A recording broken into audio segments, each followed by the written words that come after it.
Buenas noches, compañeras y compañeros. Buenas noches, camaradas. La departamental del Partido Comunista de Canelones da hoy inicio a una serie de mesas redondas en ocasión o a causa del lanzamiento de nuestro 31º Congreso del Partido Comunista de Uruguay.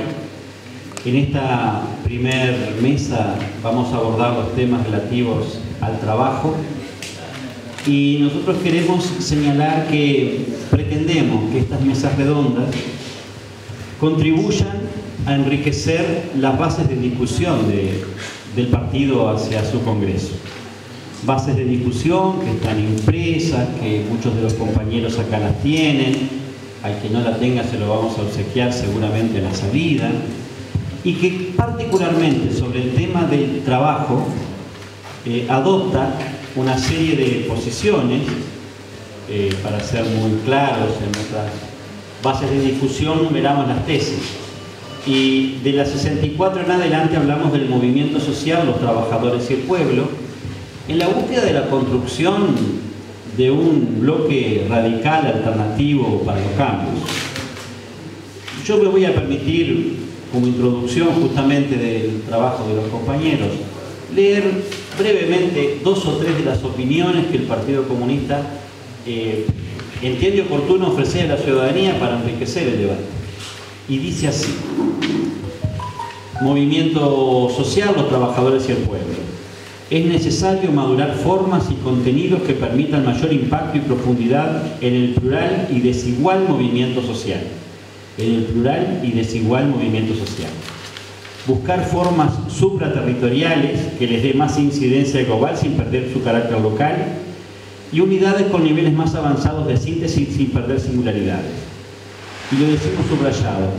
Todo ello para superar una dispersión y fragmentación que lesiona o debilita su potencial sin descuidar que desde el bloque de poder se favorece tal atomización.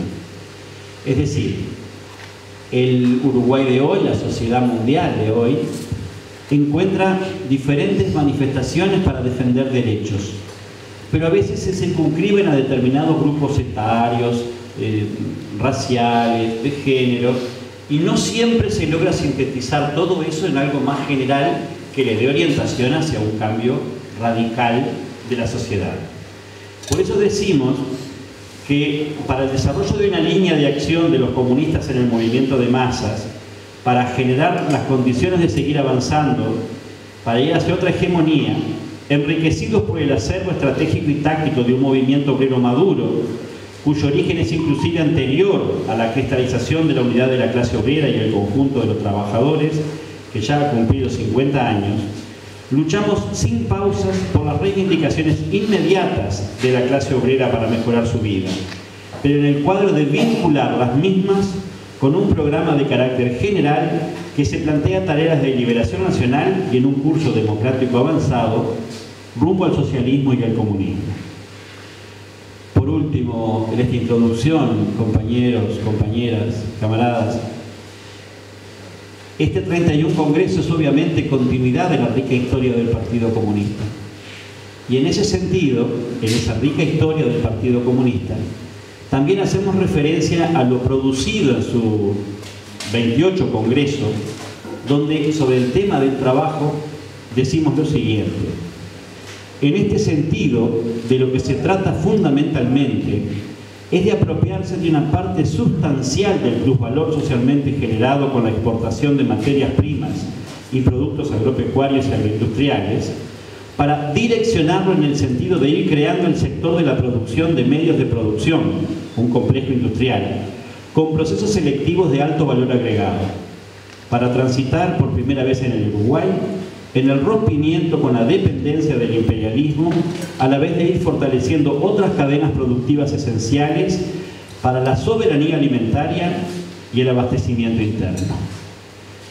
Por eso decimos bases de discusión para el 31 Congreso, recogiendo lo producido teórica y prácticamente en la labor del partido. Yo hacía referencia a nuestra plataforma programática elaborada en el 28º Congreso, y para comunicarles a los compañeros y a las compañeras cuál es la dinámica que ha pretendido darle la departamental de Canelones a esto, pretendemos que junto con camaradas de nuestro comité departamental, en este caso el compañero Daniel Tiberio, que a nombre de la departamental de Canelones, por lo tanto, y del Partido Comunista va a hacer su ponencia, invitamos para enriquecer esta visión de nuestro partido a distinguidos camaradas y compañeros. En este caso quiero hacer referencia con quien me une entrañablemente un largo transitar sindical. Me estoy refiriendo al presidente del PCMT, a Fernando Pereira,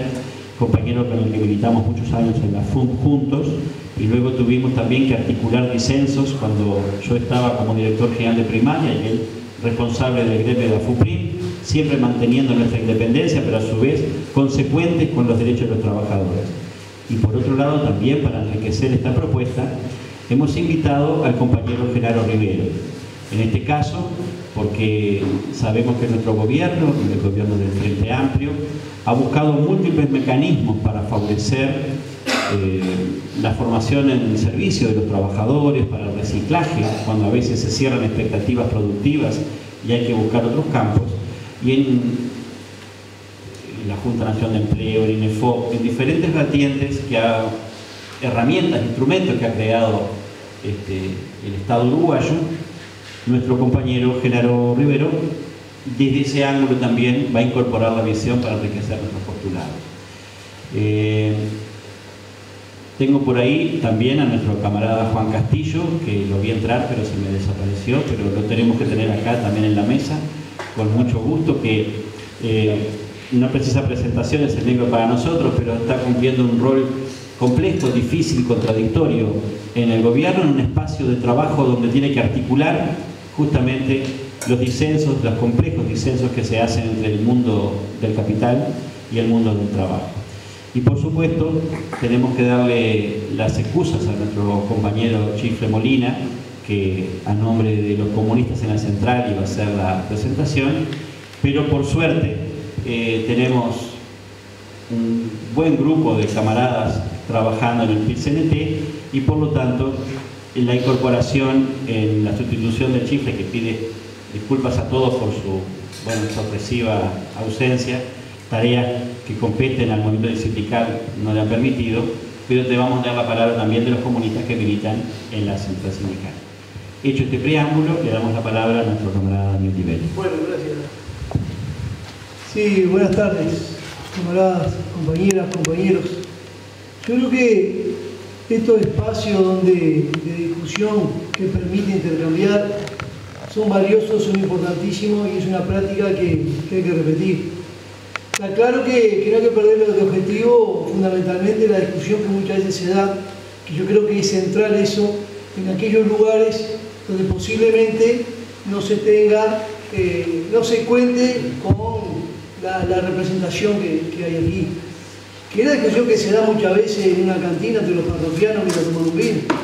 Es la discusión que se da a veces en la puerta de la escuela entre los padres y madres con el yasuguriz. Es la discusión que se da en la feria con las vecinas y los vecinos que van a hacer las compras. Esa discusión que se da es la discusión que justamente está dando el pueblo ante un escenario que estamos viviendo hoy en el país. Yo creo que hay que prestar atención a todas esas cosas, ¿no? Es central para poder seguir avanzando. Y es verdad que nosotros del movimiento sindical tenemos algunas opiniones que posiblemente generaron algunas polémicas. Estamos convencidos que estos procesos que se han dado en América Latina y fundamentalmente en nuestro país, estos procesos nacen a partir, no solamente, de una de las patas anchas que es el movimiento sindical. Entender eso es fundamental. ¿Por qué hay que entender esto con claridad? Porque entender que la fortaleza del movimiento sindical es una de las patas fundamentales para el proceso y cualquier gobierno de izquierda, el elemento más importante que debe tener es la unidad del movimiento sindical y un movimiento sindical fuerte. Porque hemos visto en los últimos años en procesos en América Latina que no son todos similares, que todos tienen sus diferencias, está claro que sí, porque se construyen de distinta manera. Bueno, hay una línea que nos marca a todos en esos procesos que han tenido algunos retrocesos, fundamentalmente Venezuela, Brasil, Argentina y algún otro, y la línea que reatraviesa es la fragmentación del movimiento sindical. En esos procesos muchas veces se encuentran 5, 6 y hasta 10 centrales sindicales, y algunas de ellas centrales golpistas. Si tendrá un papel fundamental jugar el movimiento sindical para profundizar los procesos. ¿A cuál es el objetivo? ¿Lograr el cuarto gobierno del Frente Amplio? Capaz que sí. El objetivo es profundizar el proceso. Que profundizando el proceso y siguiendo avanzando, está claro que el cuarto, o el quinto, o el sexto gobierno del Frente Amplio viene de perogrullo planteado. Porque está planteado así. Entonces, ¿cuál es el objetivo? A ver cómo hacemos para llegar al cuarto gobierno del Frente Amplio, o cómo hacemos para que este proceso se profundice. Ese tema es central. Y yo creo que este proceso que tiene más de una década, claro que algunos elementos hay que rescatar. Podemos seguir rescatando y comparando con periodos donde estaban los neoliberales gobernando, en la década 90, el principio del 2000, y está claro que podemos decir, bueno, en el 90 creció el 40% del PBI, el salario apenas nos llegó un 4%. Y esas comparaciones podemos seguir haciéndolas. Ahora no alcanza solamente que, digamos, tomemos como referencia lo que nos pasaba en nuestros procesos, sino que hay que tomar como referencia el proceso que estamos viviendo y desde ahí cómo hacemos para seguir profundizando.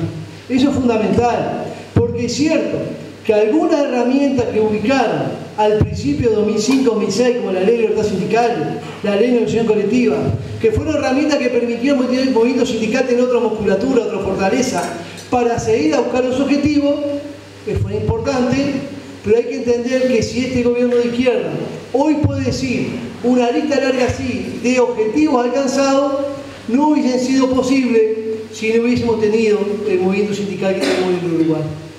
Porque, por ejemplo, el RPS un año y tras otro año también, y está bien que sea así, plantea que ha superado la cantidad de trabajadores inscritos en el RPS, que ha bajado de esa manera los niveles de informalidad y de ilegalidad en la industria en el Uruguay. Es a partir de esos avances.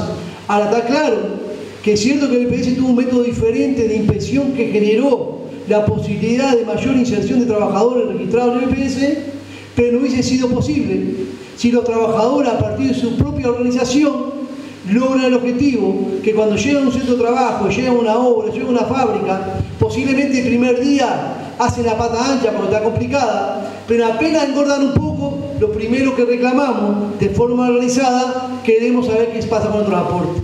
Eso ha sido un papel fundamental para poder decir hoy que el RPS, aún de forma insuficiente, pero está claro que sí, ubicado en un contexto totalmente diferente de lo que teníamos en los periodos anteriores. Eso como un ejemplo. Pero ni que hablar también, que hoy podemos decir que en este proceso, que somos todos, logramos un objetivo que es central: bajar los niveles siniestros de los trabajadores de todas las industrias. Pasamos a tener más de 50.000 siniestros por año, algunas veces era una torcedura de pie y otro era la muerte de un trabajador. A este último año, 2016, por lo menos el dato que tenemos, que bajamos a 32.000 trabajadores siniestrados. Y es cierto que es el proceso. Y está bien que el Ministerio de Trabajo salga a decir, logramos este objetivo y hay que seguir trabajando para bajar los niveles siniestros de la industria. Y está bien. Ahora, compañeros, también hay que entender que el movimiento sindical no solo, pero con el pueblo, logró empujar algunas conquistas que permitieron esto. Entre ellas, la ley de responsabilidad penal empresarial, que fue cuestionada y votada en contra por toda la derecha, pero también algunos compañeros nuestros que vacilaron en el momento de tomar la decisión.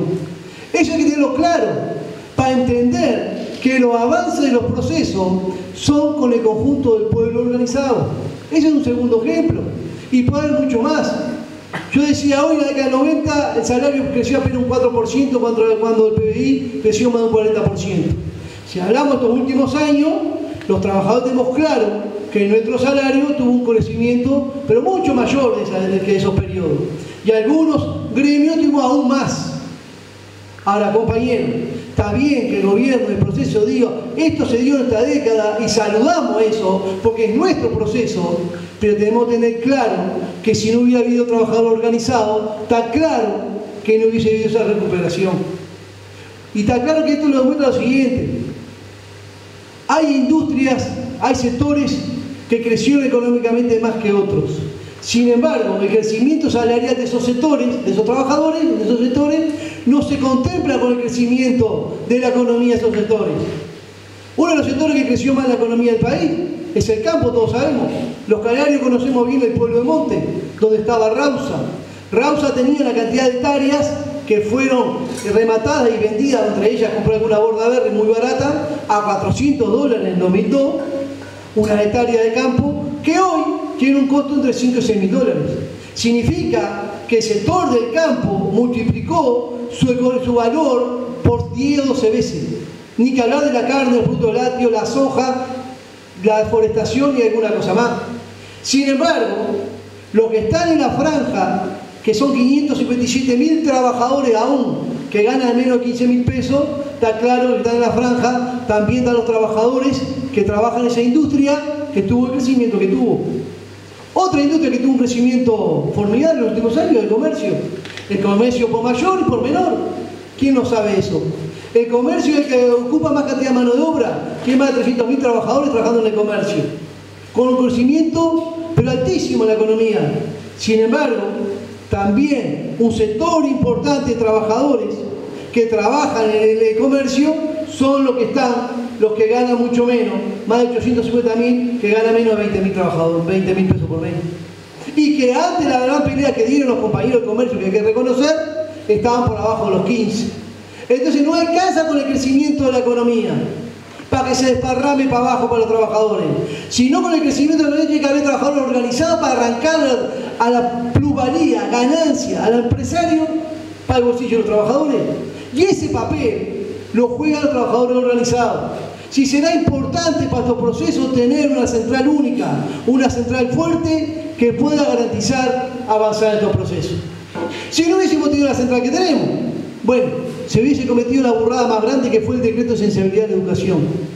Si no tuviéramos la central que tuvimos, está claro, se hubiese cometido también el error político más grande de haber votado, firmado un TISA o un TLC como se quiso en 2007-2008. Es importante entender esto, porque para profundizar los procesos hay que profundizar la organización del conjunto del pueblo.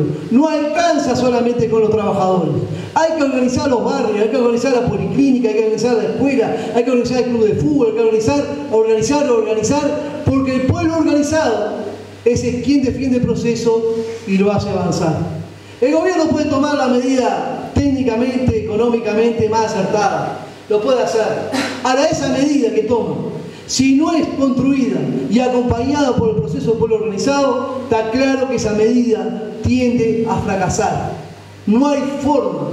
Porque con un pueblo organizado, no solamente le da una fortaleza diferente a la medida, sino que ese pueblo organizado también va a defender cuando la derecha intente volcar esa medida, hacerla retroceder.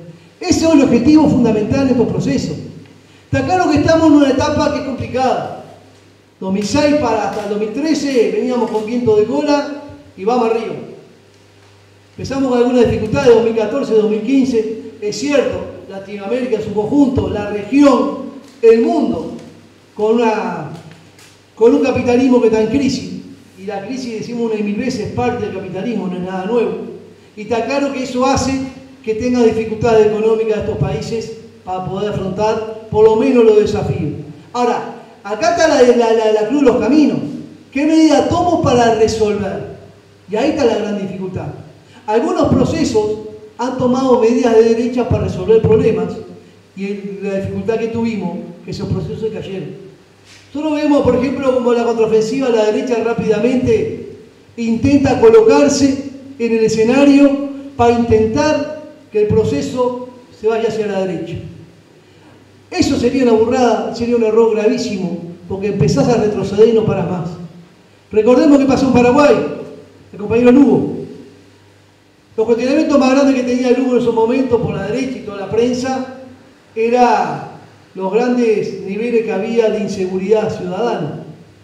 Compañero Lugo, creemos nosotros de forma equivocada, para resolver, para callar un poco a la derecha, define que el ministro del Interior, no sé si tiene el mismo nombre allá, poner un hombre de derecha, el más rancio, que venía de la época de Stroessner.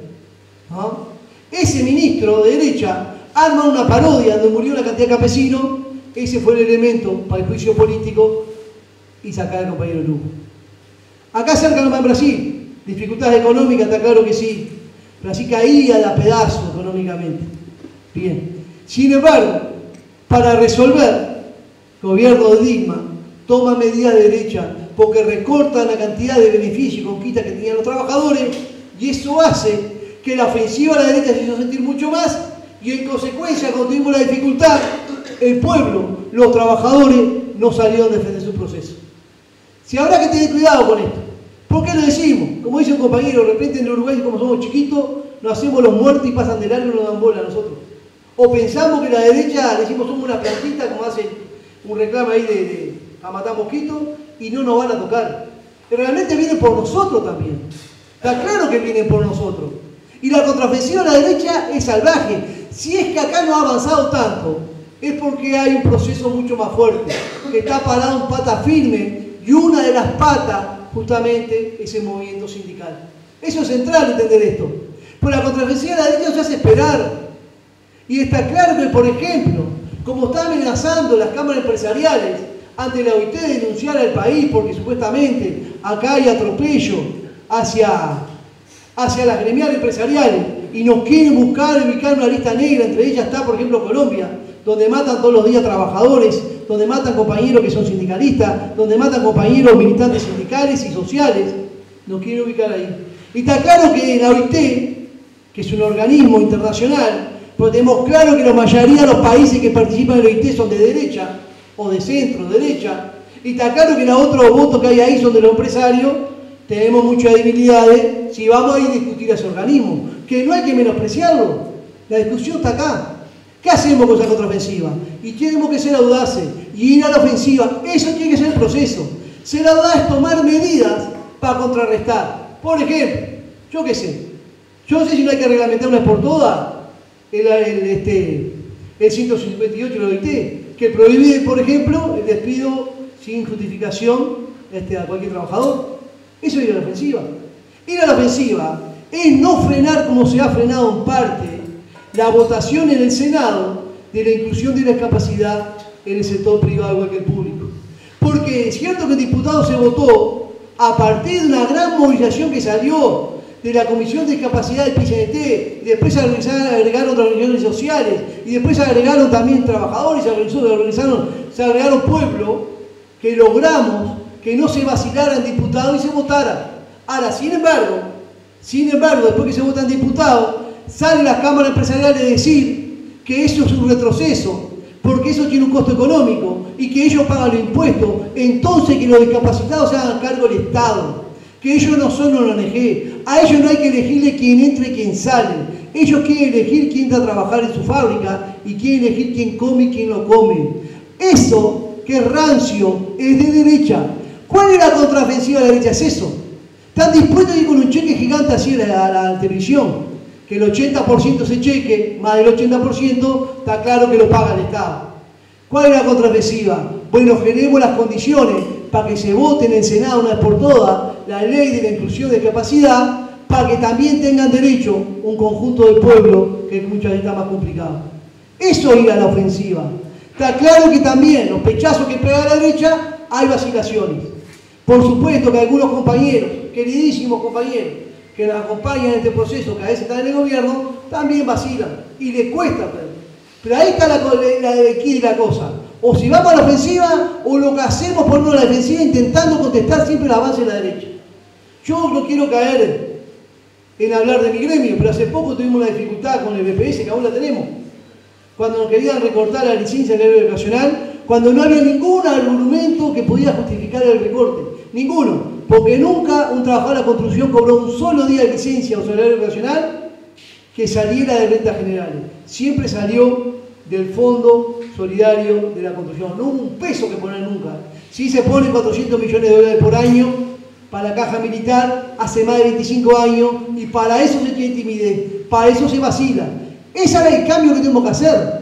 ¿Y por qué hace eso el EPS con trabajadores de la construcción? Lo traigo como ejemplo. Porque hubo argumentos claros de que los trabajadores estaban cobrando mal, no. Porque salió un titular en el diario El País. Los peludos de la construcción cobran de vivo. Y yo creo que de forma equivocada, alguno quiso bajarse titular e intentó decir, estamos trabajando en esto y vamos a modificar, para callar un poco la fiera. Compañero, el diario País no puede ser que nos marque la agenda a la izquierda. No es ese camino. Por eso hay que ir a mucho más a la ofensiva. Yo voy terminando porque me pusieron acá el numerito. Pero hay una cosa que tenemos que tener clara. Nosotros con mucha alegría veíamos cuando Juan entraba como director de trabajo. No, te alegre, primero como camarada, como compañero, porque Juan viene bien del riñón, compañero que estuvo en la central en los momentos complicados. Ahora, la verdad, una cantidad de compañeros y compañeros nuestros pensaban que Juan entraba director de trabajo y teníamos un lío, íbamos a Aguinaldo y íbamos a salir con el lío bajo el brazo, relado, como si fuese un superhéroe que habíamos puesto ahí. Juan lo tenía tan claro como nosotros, que los líos se resuelven con correlación de fuerza y trabajadores organizados. Entonces, si Juan no resolvía el lío, Juan tenía que renunciar a ese cargo en un gobierno que es poco menos que derecha. O Juan tendría que jugarse mucho más la ropa por los trabajadores. Cuando en realidad, compañeros, cuando en realidad la tarea que tiene Juan ahí, que a nosotros le da mucha alegría, es poder articular y tener una oreja de un trabajador ahí adentro, que habla tu lenguaje, que habla tu idioma, y muchas veces te genera algunos ámbitos que cuando tenés todas las puertas cerradas, para buscar la salida. Pero tenemos claro que es con los trabajadores organizados. No hay otra forma.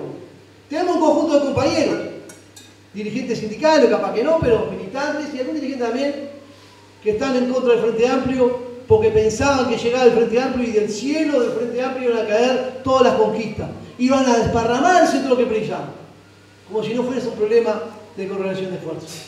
Y tenemos un compañero Frente Amplista, unos cuantos, que militan muchas veces la orgánica del Frente Amplio, que son antisindicalistas. Porque los locos, los sindicatos, no dejan a este gobierno tranquilo. Le vienen metiendo la pala en el... Tenemos un problema ahí, compañero. Tenemos un problema. Por eso decíamos hoy en principio de entender lo que es el proceso. Miren, nosotros decimos con mucha alegría que se votaron más de 50 leyes favorables a los trabajadores en los últimos tiempos. Es un golazo eso. ¿Saben cuántos comités de base pusieron un cartel afuera diciendo tal ley, 8 horas para los pueblos rurales, votado por este proceso, por este gobierno de izquierda, conquista a los trabajadores y este gobierno? Ninguno. Capaz que hay alguno por ahí. ¿Cuántos comités de base pusieron la ley de penal y todas las conquistas que tuvimos? Ninguno. No nos apropiamos de los avances, pero no nos apropiamos de los frente amplistas, que nos cuesta entender que cualquier conquista que tenemos los trabajadores es también una conquista del proceso. Y si no entendemos eso, está claro que podremos avanzar, pero el pueblo en su conjunto no va a entender cuáles son las conquistas que hemos tenido. Yo creo que un desafío importantísimo es trabajar mucho más en generar las condiciones, que la discusión se dé mucho más abajo, pero también que todo hombres y mujeres de este proceso nos apropiemos de la conquista y la hagamos nuestra. Y muchas veces a algunos compañeros les cuesta poner de repente un avance que haya salido de la cabeza de aquel hombre que yo creo que es el más jodido del Frente Amplio. Es un disparate esas cosas. Nos cuesta esas cosas. Hay compañeros que son de izquierda y les cuesta hablar del Frente Amplio porque lo están viendo como una cosa diferente.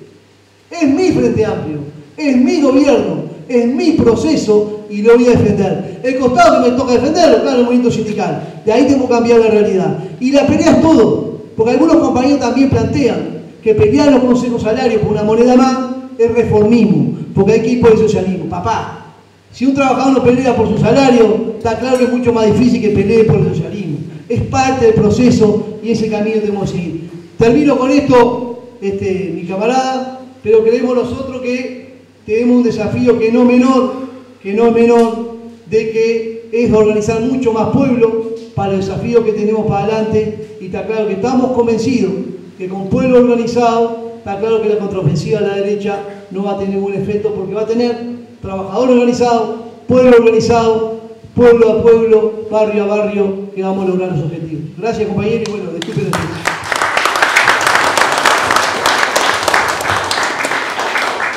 Le pedimos a Juancito Castillo que nos acompañe en la mesa y le damos la palabra al presidente del CNP, compañero Fernando Pereira. Tenés ahí el micrófono. Bueno, gracias por la invitación.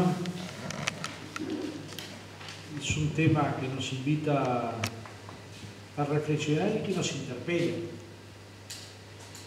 La pregunta más dura para un dirigente sindical es qué movimiento sindical se precisa para esta etapa. Porque es fácil no cambiar cuando uno cree que es exitoso, ¿no? Si uno piensa en el movimiento sindical de 2000, 2003, lo cuenta con Juan ahí, éramos unos pocos adentro del local de 18 de julio. Cada tanto recogíamos firmas y evitábamos un plebiscito, pero evitábamos cosas. No teníamos posiciones que nos permitieran tomar la ofensiva, que en algún momento nos pareciera que les podíamos quebrar la muñeca. Sin embargo, hubo un proceso de acumulación. Claro, después te encontrás con 410.000 afiliados y podés decir, bueno, esta es una dirección apta, se dio cuenta del momento político que atravesaba, salió el sol y salimos a tomarlo y los sindicatos crecieron. Y entonces es una forma de verlo bastante simplista, pero hay muchos que lo analizan de esta manera. Yo pienso que el proceso de acumulación de la izquierda, la unidad de la izquierda, que no se entiende sin los comunistas, sin los cristianos, sin los partidos tradicionales yéndose de sus estructuras, que no se explica sin la conformación de grupos políticos que vinieron a contribuir al Frente Amplio. Ni la izquierda sindical se entiende sin entender ese proceso de unidad, ni la izquierda política. Y requiere esa unidad de paciencia, de tolerancia, de oído, de muchas veces escuchar cosas que nos parecen disparatadas y hasta cabecear para no ser antipáticos. Pero en verdad que en algunos lugares hay que pensar si el movimiento sindical está haciendo lo adecuado, si está tomando territorio que nunca fue tomado. Por dar un ejemplo, porque Liberio nos dejó sin tema, ¿no? Entonces estoy agarrando por otro lado, como se darán cuenta. No, para tomar un territorio, nosotros logramos las 8 horas del trabajador rural. Y el Parlamento la votó, el gobierno está tratando de que se cumpla. Ahora, consultados los trabajadores rurales sobre cómo se logró las 8 horas, la mayor parte se lo adjudican a los patrones. Entonces, estamos mal, ¿no? O sea, un logro histórico del Frente Amplio. No solo no está en los carteles, porque podría no estar en los carteles y estar en la cabeza de las personas. No está ni en los carteles ni en la cabeza de las personas. Entonces, ¿dónde hicimos la síntesis? ¿Dónde es que verdaderamente hicimos la síntesis en el sector? Por ejemplo, podríamos plantear un tema totalmente contrario a este. El comercio. Si hace 10 años o 12 años nos hubiéramos planteado que iba a haber una huelga en los supermercados, a mí me hubieran llamado Steven Spielberg. Era una película de ciencia ficción. Y hoy les ocupamos 64 grandes superficies. Ahí sí hicimos síntesis. Ahí sí hay trabajadores, no todos los que tendríamos que tener, pues estamos muy lejos de tener todos los que teníamos que tener.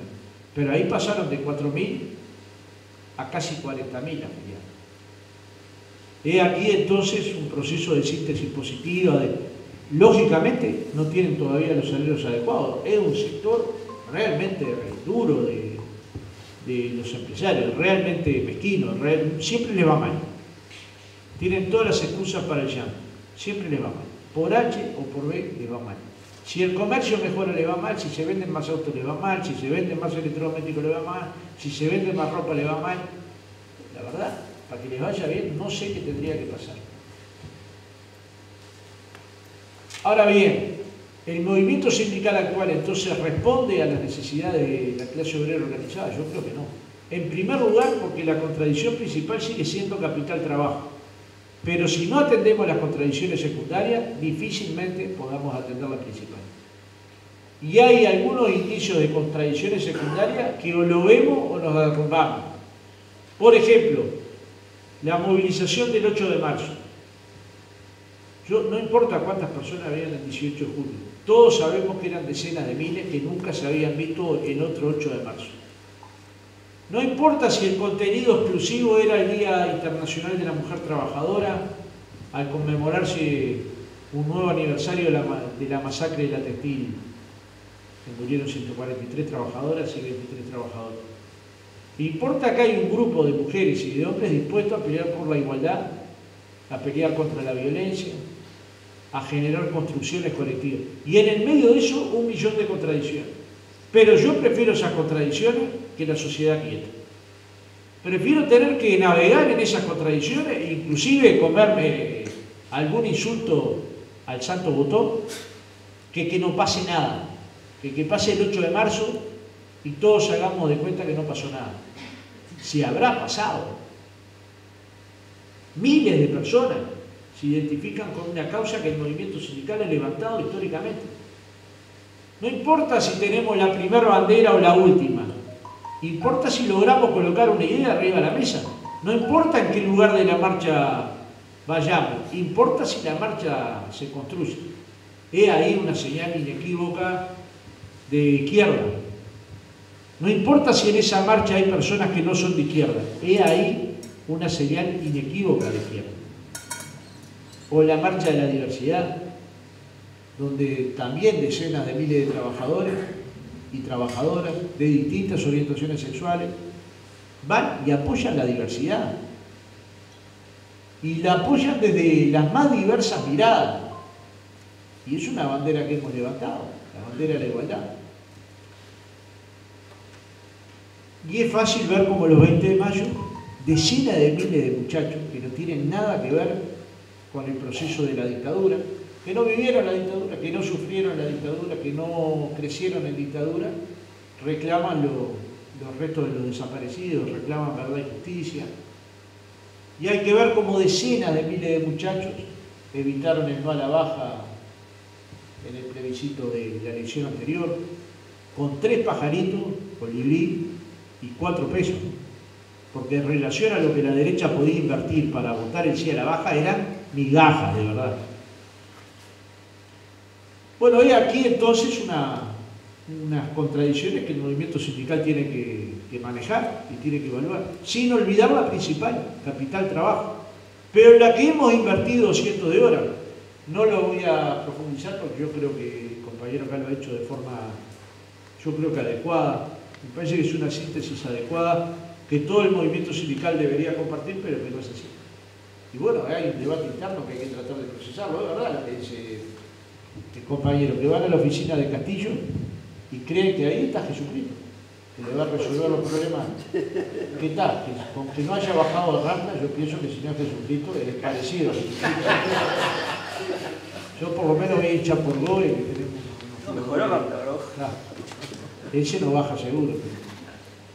Ahora, como sea, querer suplir, porque pensarlo así, incluso si nos pudiera resolver el tema, querer suplir nuestra lucha de clase con la acción de un gobernante, es en cierta medida un temor a la pelea, un temor a la lucha, un temor al combate que se da en cada lugar de trabajo. En algunos lugares con mayor igualdad esa pelea, en algunos lugares con menor igualdad. Y naturalmente que cuando vas y le organizás los cítricos en Salto, Paysandú, bellaquean los caputos, los que no son caputos, los parecidos a caputos, los que tienen 3 tajarinas. O dice, bueno, si vienen estos locos a organizarme, y claro que todos los días tienen un dolor de panza, pero no somos capaces de transmitírselo eso a la sociedad uruguaya. Las transformaciones que el Uruguay ha hecho en 12 años, no las hizo en 89 años. Hay que remitirse a Valle y Ordóñez, o capaz que algunas a Mesa. Pero la de Amésaga fue, la del año 43, Consejo de Salario y Asignaciones Familiares. Ojo, muy importante para la época, ni que hablar que muy importante para la época. Pero fíjense que hay que remontarse la más nueva a 70 años. Ahora, esa revolución, lo decía bien Diverio, hay que acompañarla de alma política. No puede ser que nos hagan avergonzar de ser prestaplista. Yo me niego a eso. Me podrán hacer avergonzar de no haberme levantado temprano algún día o de haber faltado alguna cosa, pero no de ser prestaplista. Yo no me avergüenzo de ser prestaplista. ¿Es que hicimos todo bien? No, ¿quién pensaba que íbamos a hacer todo bien? ¿Quién es tan sabio para pensar que íbamos a hacer todo bien? ¿Hay contradicciones? No va a haber. Yo lo decía en la mesa representativa. Yo no recuerdo desde el 66 para acá una mesa que no tuviera dificultades. Ninguna. Ni una. Ahora, las hicimos en unidad, combatimos en unidad y tenemos ese desafío de seguir en unidad. Un segundo tema. El mundo del trabajo está cambiando. y nosotros seguimos teniendo la misma estructura del 66. Podemos apostar a reformar la Constitución, la ley, la enmienda, el soneto y el TOCAF, pero no podemos cambiar nuestros estatutos. 66. Imagínense en el mundo del trabajo del 66 si tendrá algo que ver al mundo del trabajo actual. Pues tenemos la organización del 66. Por supuesto que nadie la cumple, con lo cual tenemos el estatuto del 66 violado por todos lados. Cuando en realidad precisamos un estatuto que vaya a la búsqueda del nuevo mundo del trabajo. Por ejemplo, los trabajadores del software. ¿Dónde están los trabajadores del software? En ningún lado. ¿Tienen buenos salarios? Sí, pero unas condiciones de trabajo de mierda. ¿Saben por qué? Porque la mayoría trabajan en su casa, entonces en el mismo lugar que comen, se enamoran, hacen el amor, trabajan. Lo más parecido a una cárcel. Lo más parecido. Cada tanto le acercan un plato de comida y un vaso de agua y sigue su vida. Salario muy bueno. Ahora, esa es la condición de trabajo que nosotros le queremos defender a alguien. No digo que esto sea general, no digo que hay un grupo importante de trabajadores. Y ahí tenemos que ir a organizar. Y es más difícil. Sector doméstico. A veces habla de algunos compañeros nuestros del sector doméstico, que tienen la trabajadora doméstica y la trabajadora doméstica dicen que le pide, me lo han planteado así, que no le aporta el BPS, porque así cobra unos más nomás, y no le aporta el BPS. Le garantiza que son mujeres o la vejez tenga una pobreza crónica. O que tenga que esperar una vejez enorme para que se pueda jubilar. ¿Y cómo es que nosotros podemos comprar un verso de eso? Si sabemos que nuestra aportación al BPS es fundamental. Y a veces habla de otros. Ahora, ayudar al sector doméstico a organizarse es una tarea fundamental. ¿Es para cobrar los 13 pesos del afiliado? No, ni Dios se los va a cobrar. No sé si me entienden. No tienen forma de pagarlo. Pero necesitamos ese sector tenerlo fortalecido. No va a ser de ahí que el movimiento sindical logre fondos para organizar otros sectores. Hay que sacarle a los sindicatos poderosos para que los sindicatos con menos poder tengan recursos para organizarse y ayudar a organizarse. Y de hecho hay compañeros que lo están haciendo por todos lados, por todo el país. También pensar la organización de futuros autosindicatos. Porque no todos los conflictos que desarrollamos han sido lógicos. Yo contaba el otro día una anécdota. En el año 80 y pico, los paros magisterios tenían 80% de aprobación popular. De 10 uruguayos, 8 estaban de acuerdo con el paro. Cuando le preguntaba la causa del paro, no tenían ni idea. Yo estaba de acuerdo porque sentía que los maestros ganaban mal, no había condiciones de trabajo adecuadas y tenían razón. Hoy bajó a la mitad. ¿Es un llamado de atención o no es? ¿Me queda eso? Ah, está, sobre. ¿Es un llamado de atención o no es? ¿Es un llamado de atención de que los conflictos educativos sean mal mirados o no es? Porque la transformación de la educación, o la hacemos con la gente o no la hacemos. Todo lo demás es puro verso. O la gente se compromete con la educación de sus hijos, o la educación va a seguir igual. No es solo un tema presupuestario, porque presupuestalmente la educación ha mejorado sustancialmente. Publiqué los salarios que pusieron en China. Es la tabla oficial de la ANEC. Lo que publiqué es la tabla oficial de la ANEC. Todo el mundo enojado. Nadie quiere que se sepa lo que gana. Pero resulta que esa evolución es el trabajo de un sindicato. ¿Cómo no voy a mostrar lo que un sindicato logró en la cancha, en la pelea, en la cotidianeidad? Defendiendo la independencia, pero sin ser indiferente con el proceso de cambio. Y en muchos lugares tenemos esta situación. Conflictos que la gente no logra entender. Ahora, si la gente no lo logra entender, supongamos que vamos por un 3% de aumento salarial y lo ganamos, pero nadie lo pudo entender. Ese conflicto no lo ganamos, compañero, ese conflicto lo perdimos. La síntesis en nuestras cabezas es que no ganamos porque ese mes cobramos 3% y vamos, y, como dijo aquel, hipotecamos un poco más. Y hay un último debate para gastar los 3 minutos que me quedan. El Frente Amplio logró mayor bienestar social. El problema es si eso lo pudo sintetizar en la cabeza de la gente como bienestar social o como mayor capacidad de consumo. Si fue como mayor capacidad de consumo, que es la tesis que yo sostengo, estamos ante un problema. Porque la gente cuando se acostumbra a consumir, para ir para atrás es un complejo camino.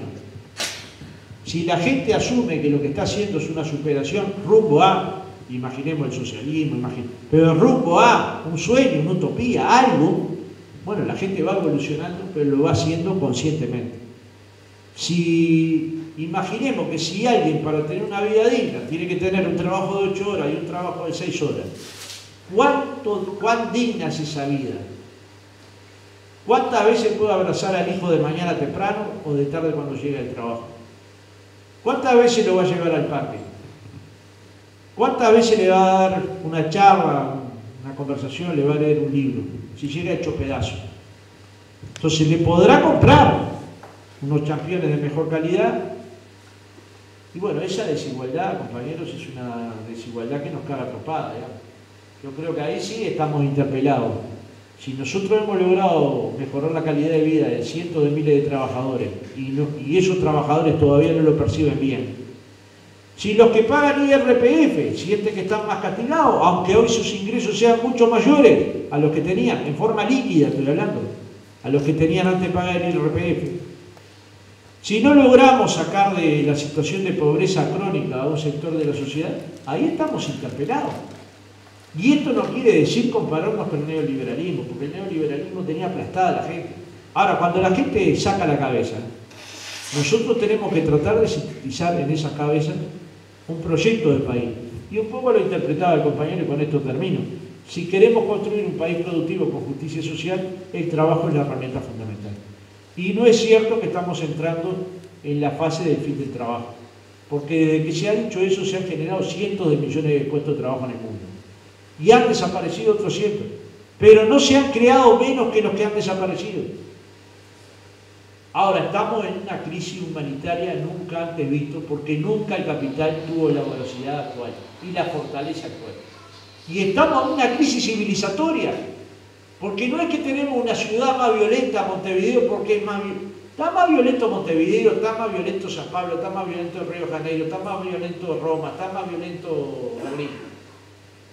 Miren, llegamos a Alemania ahí en la gira del presidente. Yo me reía porque los empresarios convencidos que no hay paro en Alemania, hubo paro de maleteros. No le llegaba la maleta a nadie. Por suerte yo voy con un bolso más, no me llega la maleta, me importa un comino.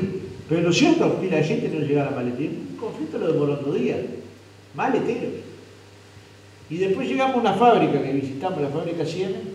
Si acá no hay conflicto, no, dice, pero si acá van a despedir a un trabajador, convocan al sindicato, hay 100 días para reubicar al trabajador en otro lugar. Nosotros esa fórmula la compramos. Esa fórmula es una fórmula acordable. Si algo le va a pasar a un trabajador y tenemos 100 días para buscarle un puesto de trabajo, firmamos ya. Entonces, digamos, hay una crisis civilizatoria. El problema es cómo la enfrenta la izquierda. Yo creo que el compañero dio algunas claves de cómo no la debe enfrentar la izquierda. No la debe enfrentar dando pasos a la derecha ni tomando medidas económicas de derecha, que yo creo que es el caso de Dilma y su ministro de Economía. No me parece que sea la salida que adoptó en su momento Lugo, que de hecho lo aisló, aunque ahora otra vez parece que es favorito, pero bueno, lo cierto es que hemos visto en Paraguay las cosas más terribles en este periodo, ¿no? Cuando te dicen que roban trabajo los paraguayos, ¿qué trabajo te roban los paraguayos? ¿Cuál es el trabajo que te roban? Dicho esto, y sabiendo que es un tema largo, es interesante que el Congreso de ustedes evalúe esto, porque digamos, ustedes tienen un peso importante dentro del movimiento sindical, y estudiar cuáles serían las estructuras capaces de producir cambios más profundos en la sociedad uruguaya sería una clave interesante. No obstante, yo creo que no deberíamos desmerecer nunca los cambios revolucionarios, y uno de ellos sin duda es el Sistema Nacional Integrado de Salud, tan denostado en la realidad, lo que ha permitido que nuestros hijos tengan atención médica, cuando no la tenían. Y esto es lo que nadie dice, es que no es que conquistamos algo que se tenía y se mejoró, no se tenía. Entonces, saludo a los compañeros que están organizando un congreso que se queda mucho trabajo. Yo me siento orgulloso, en todos lados lo digo, de ser frente amplista, me identifico con el Frente Amplio y esto no significa en nada perder la identidad. En cierta medida, es decir, que una forma de sentir los cambios humanitarios, los cambios unitarios, es el Frente Amplio, que el Frente Amplio es una herramienta formidable, yo creo que es la mejor herramienta que tiene América Latina para los cambios, pero que naturalmente va a tener contradicciones en una sociedad que sigue siendo capitalista. Gracias.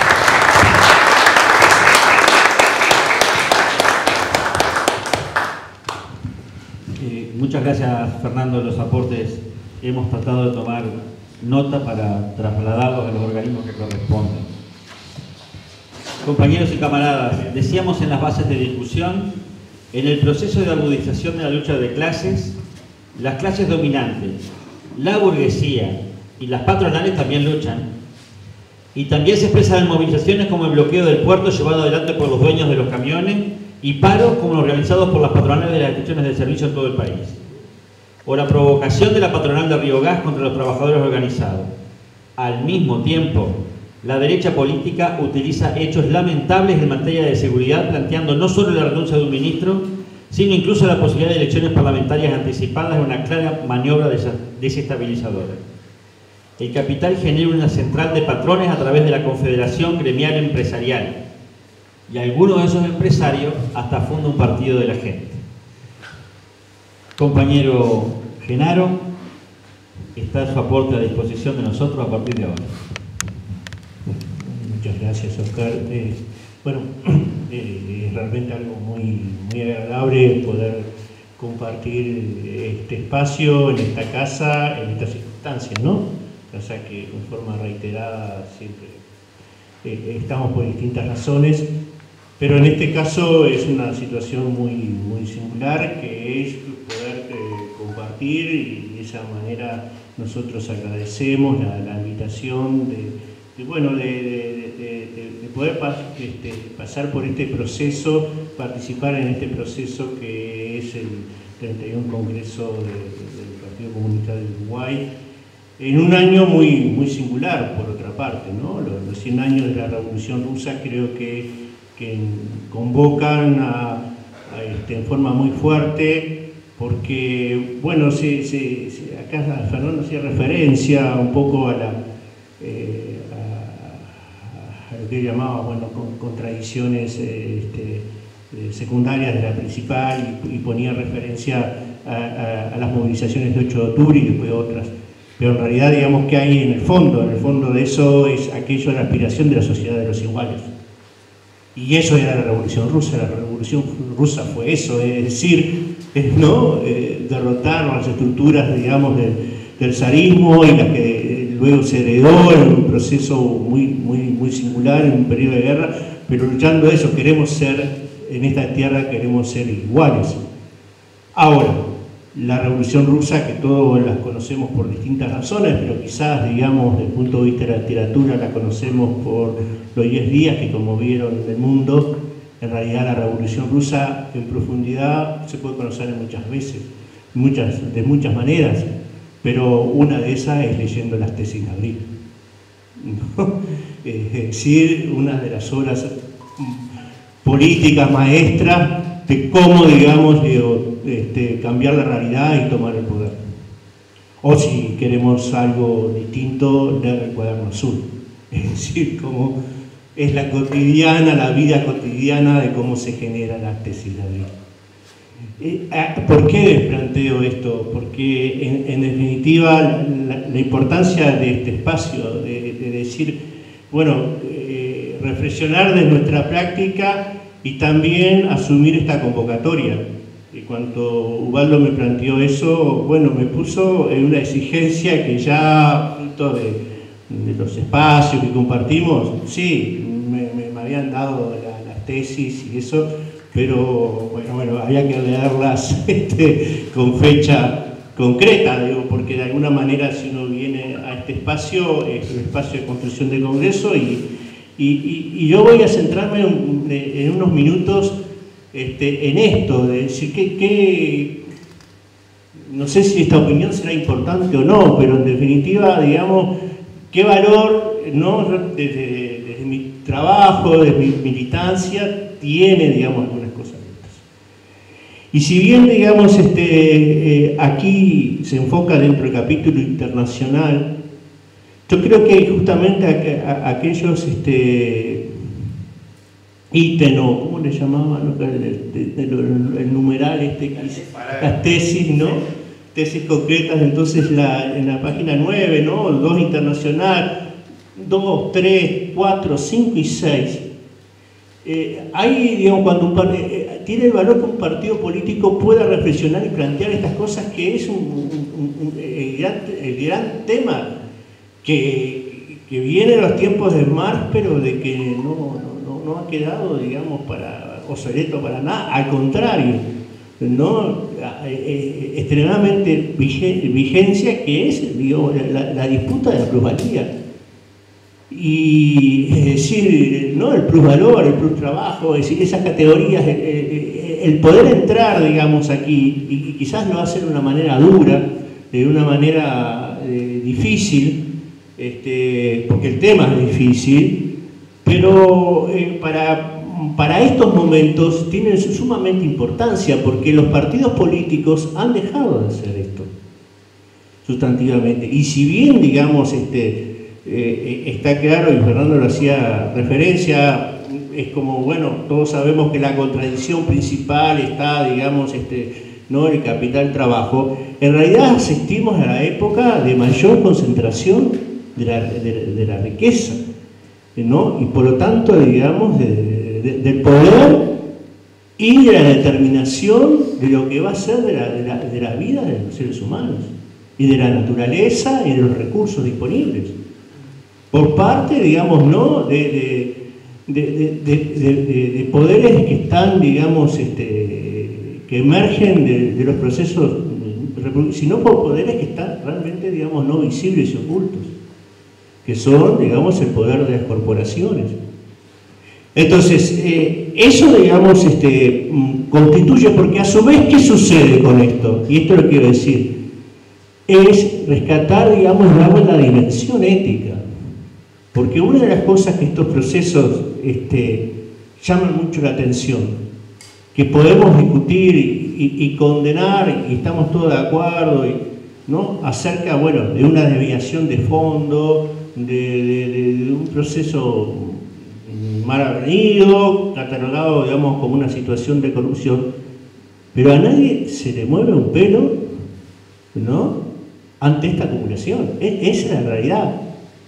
Y no hay, digamos, una formulación concreta de decir que esta acumulación es de criticar la ética de esa acumulación, porque en definitiva, digamos, yo lo quiero situar en ese plano. Y creo que esto se convierte en un material de trabajo relevante, porque una de las cosas que lógicamente no lo vive el movimiento sindical, pero sí se vive, digamos, en este problema de cuanto en los territorios y cuando, digamos, en toda la vida, digamos, social e institucional se toman los temas del trabajo, es muchas veces, yo diría, la banalización y la pérdida de perspectiva que, en definitiva, en el tema del trabajo y el tema del empleo, el problema de fondo es la disputa de la plusvalía, ¿no? Y ese, digamos, es un tema principal y clave en este sentido. Así, digamos, como se aborda este tema, también, digamos, pensamos de que hay una construcción y un desafío, una categoría que viene de hace mucho tiempo, de que se manifiesta y que tiene un gran valor. ¿Y qué es esto de la democracia avanzada, ¿no? Yo creo que esa es una formulación que no solamente no está muerta, sino de que está muy ligada a esta. ¿Por qué? Porque cuando nosotros planteamos de la reflexión que hacemos, que los procesos de acumulación de capital que hoy sucede tienen, digamos, justamente una dimensión ética para enfrentar, para aquello, digamos, ¿no? Me acuerdo que un compañero nuestro decía en un evento determinado que llegó, lo que nos une es estar contra la explotación. Este no es, digamos, un rasgo común del movimiento de la izquierda. ¿No? No es un rasgo común y no tiene por qué ser. ¿Por qué? Porque efectivamente vos podés tener una agenda de valores, podés tener una sensibilidad, un conjunto de cosas, pero concebir el proceso de acumulación como una regla de juego válida, ¿no? Y como algo que, bueno, que si cumple determinadas cosas, es aceptable. Entonces, la categoría de democracia avanzada, justamente, creo que tiene la particularidad de conceptualmente generar las condiciones para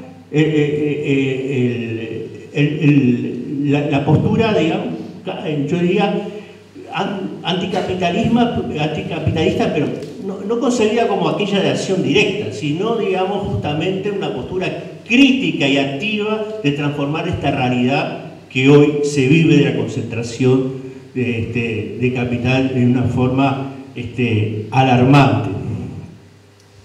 Y en este sentido, entonces, en la página 25, es decir, el punto 3 y 4 nos parece, digamos, que es sustantivo. Y cuando se hace referencia ampliando su composición con nuevos sectores, buscando aunar, fusionar, bueno, habla 4 puntos fundamentales, y después aumentar la incidencia orgánica, social y política de la clase obrera y los trabajadores organizados en la interna del bloque.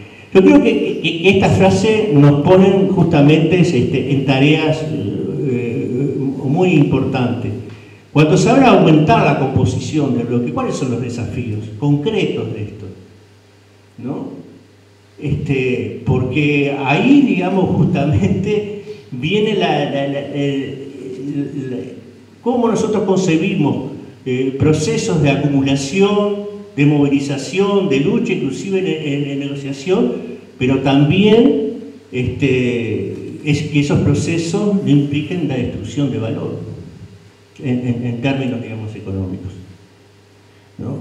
Y entonces ahí es justamente donde tenemos que empezar a ver algunas cosas. Es decir, los desafíos, bueno, hoy se hablaba, digamos, justamente del desafío de organizar aquellos que trabajan en el software y que producen, que generan un trabajo intelectual importante. Pero eso hoy, digamos, tiene en los territorios una componente de expansión muy importante. Las tecnologías, la disponibilidad de un conjunto de cosas llevan, digamos, de que la multiplicación de emprendimientos, de generación, digamos, de trabajo, de actividad económica, se desarrolle en conjunto de sectores donde efectivamente, y eso ya no voy a redundar en esto, que nosotros todos sabemos, todos hemos asumido, ¿no? Una planta, es decir, otra vez hablábamos, ¿no? El conservar la planta de Yasaki acá, que tiene alrededor de 300 puestos de trabajo, pero esa planta llegó a tener más de 1000. Sin embargo, hoy 300 puestos de trabajo en la planta es una cifra importante, muy importante, ¿no? Y hoy que está amenazada por el fenómeno de Paraguay y pega en un sector muy significativo, muy crítico, que le vamos a entrar ahora dentro de un ratito. Pero sí decimos esto, creo que por acá estuvo explícitamente, ¿no? Acá hay un desafío importante, ¿no? Hay un desafío muy importante que implica, digamos, también, ¿no? Las nuevas formas de ruralidad, las nuevas formas, digamos, también cuando se plantea esta consigna que es muy positivo que hoy el Partido Comunista hable de soberanía alimentaria. No sé, yo he perdido el hilo de algunas cosas, pero no era un tema, no sé, capaz que me equivoco y siempre estuvo, pero me parece que no, es nuevo. No, soberanía alimentaria es un tema emergente de los movimientos sociales de nuestro continente, ¿no? Sobre la construcción de los movimientos, que parte de los componentes que dieron, digamos, a Lula, parte del componente de los movimientos sociales, digamos, de que dieron procesos importantes, digamos, en nuestro continente, como el de Bolivia y el Ecuador, encontramos eso, quizás formulado a veces de otra manera, pero la sustancia es esa. Sí. Y en ese sentido, digamos, entonces, esa incorporación que se hace, hay que abrirla mucho más. No es un tema, digamos, también de esta convocatoria, pero está claro de que el Partido Comunista o sus formas de organización ha cumplido un papel relevante en los colectivos por la diversidad, ¿no? Y eso también es algo nuevo en la vida política. Entonces, en el tiempo, digamos, que nos queda, queremos, digamos, entonces focalizarnos en algunas cosas. Antes de entrar en eso, simplemente quiero saludar una frase que dice acá, que dice, disculpen, pero esto es como un aviso, como uno sentía necesidad de decir, bueno, esto está bueno, capaz medio desprendido, pero romper esa trampa ideológica y colocar el problema del poder, tanto en el debate de las ideas y por ende en la elaboración teórica como político, práctico, es una necesidad central del presente. Y eso es fundamental, compañeros. Y esto, digamos, ha sido dinamitado, esa es la realidad. ¿No? Y no en vano, es decir, el encontrar, digamos, intelectuales orgánicos hoy en los procesos de izquierda es muy complicado, yo diría difícil. Es decir, aquellos, digamos, de que han llegado a un nivel por su capacidad, por su obra, por su generación, por su incidencia en la disciplina que trabajan, su aporte concreto, y está comprometido con un proyecto social y político, es muy difícil. Y ese quiebre fue el que generó las dictaduras de nuestro continente.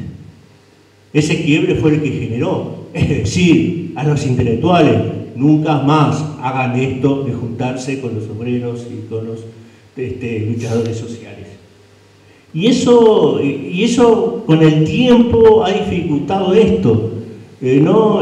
Aquello de que, bueno, está bien la teoría, pero está bien y chao. Y cuando queremos acordar, vamos perdiendo puntos de referencia. Entonces, saludo esto y me voy a poner en poco tiempo enumerar algunos temas que surgen de todo esto o lo ponemos en desafío. El problema cuando abordamos contradicción, capital, trabajo, cuando abordamos el problema de plusvalía, para nosotros en estos territorios nos lleva a un desafío y a un problema importante, que es el trabajo juvenil e inclusión. Y pensemos esto más de una categoría marxista, que es el ejército de reserva de trabajo. No hemos olvidado de esa categoría marxista. Y sin embargo, digamos, la visualizamos hoy en los jóvenes y en las mujeres. Cuando vemos, ¿no? Analizamos, vamos a usar la metodología de hoy aceptada, ¿no? Índice, ¿no? El nivel de índice de pobreza, para arriba, más abajo, muy bien. Ahí andamos en un 11%, pero cuando se llega a los jóvenes, cuando se llegan a las mujeres, esto estalla en un 20 y pico por ciento, 25, 27 según. Y bueno, y según los territorios, ojo, porque hay territorios que vas y ahí viene el problema, la fragmentación de los territorios. Tenemos una república, pero de territorios fragmentados. Y ahí también es donde entonces está esa tensión que se hacía referencia acá entre el consumo. Yo no quiero llamar consumismo porque no quiero denostar y decir, mira, este es consumista y yo no, y no tengo ningún derecho a ponerme en esa situación. Pero sí, digamos, a decir, respeto al de consumo, pero yo digo, para ubicar la discusión, respeto, ¿no? Unos campeones, respeto, ¿no? Todo lo que. Pero sí, digamos, empezar a trabajar esta tensión entre consumo y calidad de vida. Porque la calidad de vida, y ahí viene también donde es un panorama bastante desierto desde el punto de vista de la plataforma orgánica del movimiento obrero. Un movimiento obrero como se concibe de esta perspectiva ideológica, ¿no? Creo que podemos entender lo que estamos hablando. En ese sentido, el problema del hábitat, el problema de la movilidad, el problema de la cultura como elemento fundamental para romper los ciclos de la violencia, el sentirse con un propósito,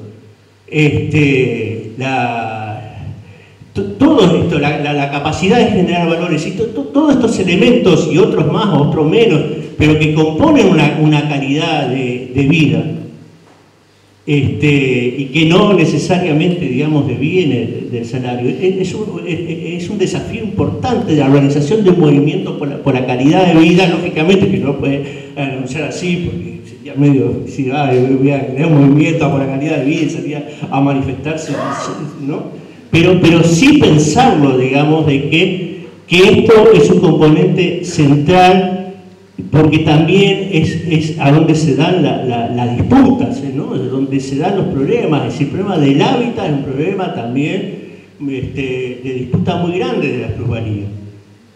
Y tenemos que prestarle atención y responder sobre el plan sobre la vivienda social, ¿no? Es algo que nos convoca a reflexionar, duramente nos convoca a reflexionar. Nos convoca a reflexionar, digamos, la existencia de asentamientos, pero a su vez también el continuo, digamos, desplazamiento de estos procesos donde se hace, digamos,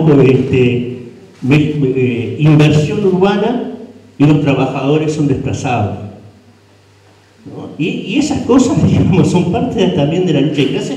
Y hay otros movimientos urbanos que lo tienen integrado, hay otros movimientos sociales que tienen integrado, digamos, este tema como uno de los temas importantes que hoy se da la disputa de la lucha de clases. Y nosotros, digamos, creo que en eso estamos muy atrasados. Ahora, cuando lo vemos en la perspectiva de la democracia avanzada, esa dimensión, justamente, estas son las cosas que tienen cabida en esa categoría. Como otras, digamos, como otras más. Y entonces, y termino acá, viene en esta categoría la importancia, digamos, que entonces tiene justamente en torno al tema del trabajo, esa dimensión ideológica que tenemos que trabajar, la inclusión y la importancia, digamos, de concebir como un fuerte aliado el movimiento socioeducativo que se genera en los territorios, y que tiene justamente, digamos, ese componente y esa cuestión muy vital de la persona, que es conseguir un empleo a través de la capacitación.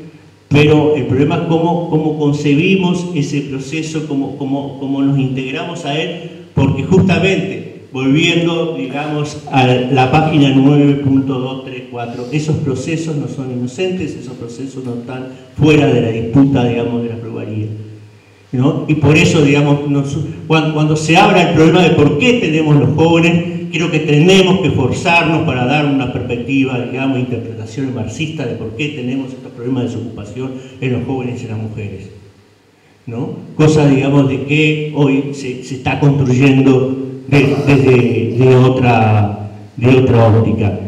Y en ese sentido, entonces, encontremos y abremos brecha en los territorios a nuevos experimentos. Otra vez conversamos con Ubaldo y me refiero a que Canelones, hoy está ya Matías sentado al fondo, le saludo, es decir, tenemos una experiencia, ¿no?, de abrir caminos, digamos, en esto de la ruralidad, de la producción, de la soberanía alimentaria, de la agroecología, pero tenemos una experiencia en los territorios también muy concreta, tenemos la experiencia de descentralización como elemento.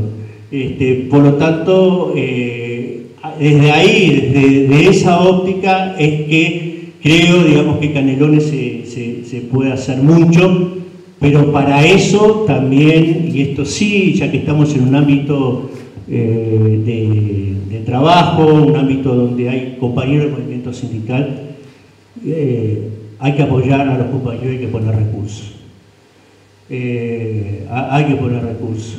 Hay que dotarle a los compañeros que tienen actividad en los sindicatos de capacidades, de movimiento, de producción, de intervención, ¿no? De intervención de calidad en los ámbitos institucionales. Eso es muy importante. Los representantes de los trabajadores del movimiento obrero tienen que tener, y esto no es una crítica puntual, es un problema de las condiciones en que muchas veces los compañeros están trabajando, ¿no? Y yo creo que sí, digamos, justamente eso es una tarea y un desafío concreto y que uno desde acá reivindica o dice, bueno, es necesario quizás trabajar en esto, porque si no trabajamos en esto, entonces, ¿cómo vamos a avanzar en democracia? Gracias.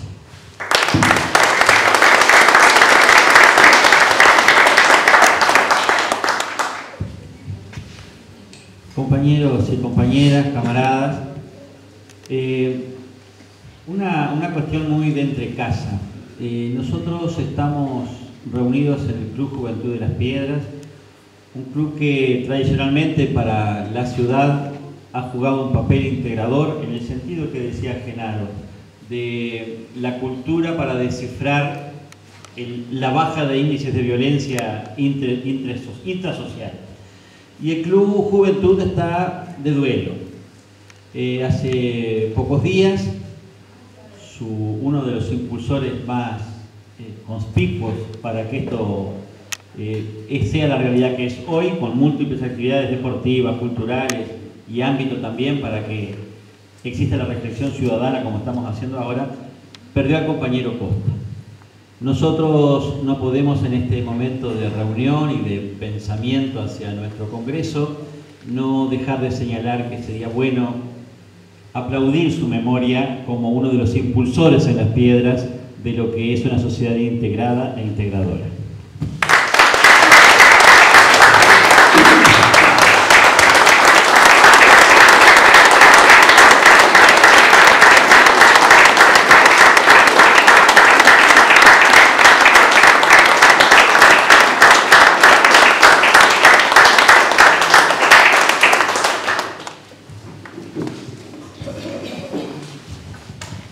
Nuestro camarada Federico Barrios, hombre también de la Central Obrera, va ahora a hacernos nuestro aporte, el aporte correspondiente a esta mesa.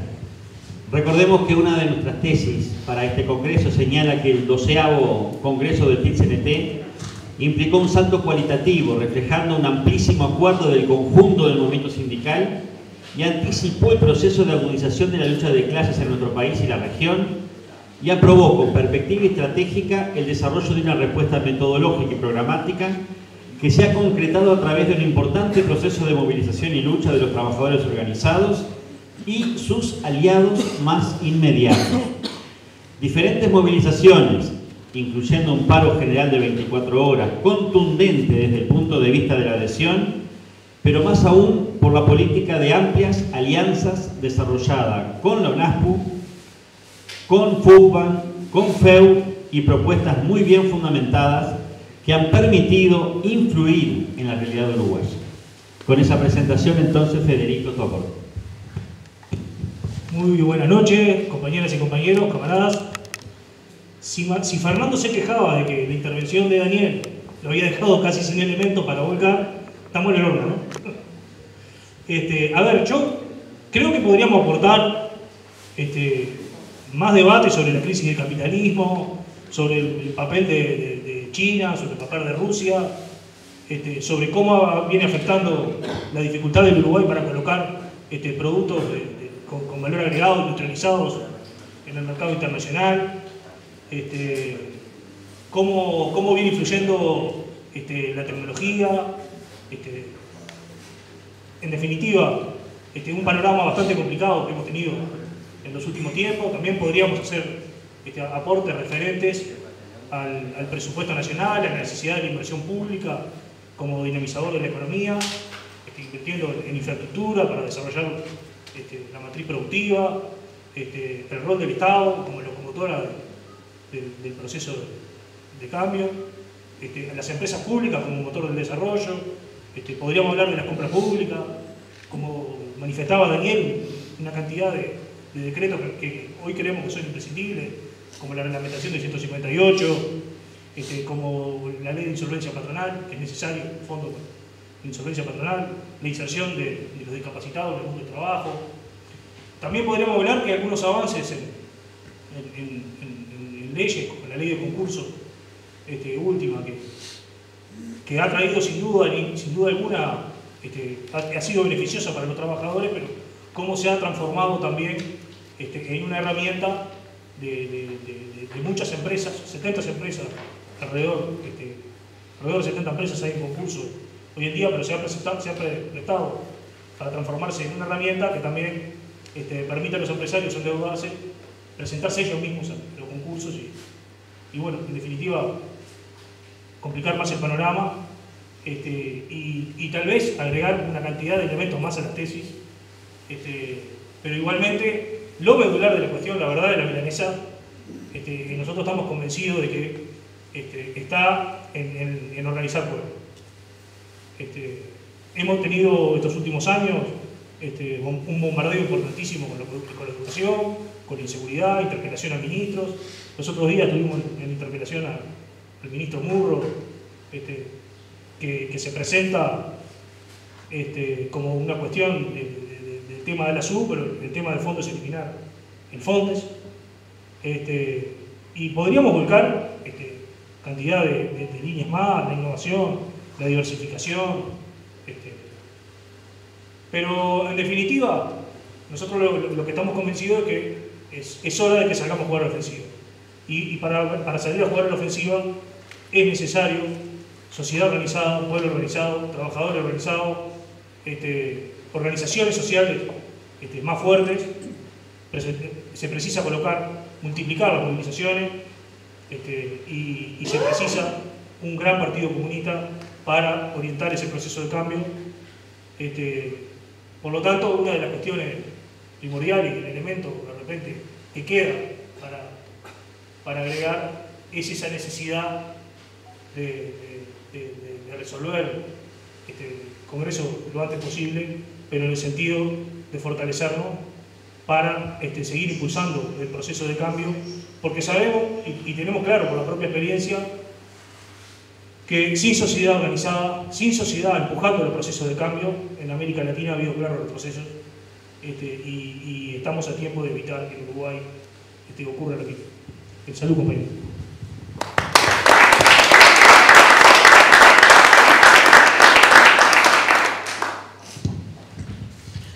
Compañero, querido camarada Juan Castillo.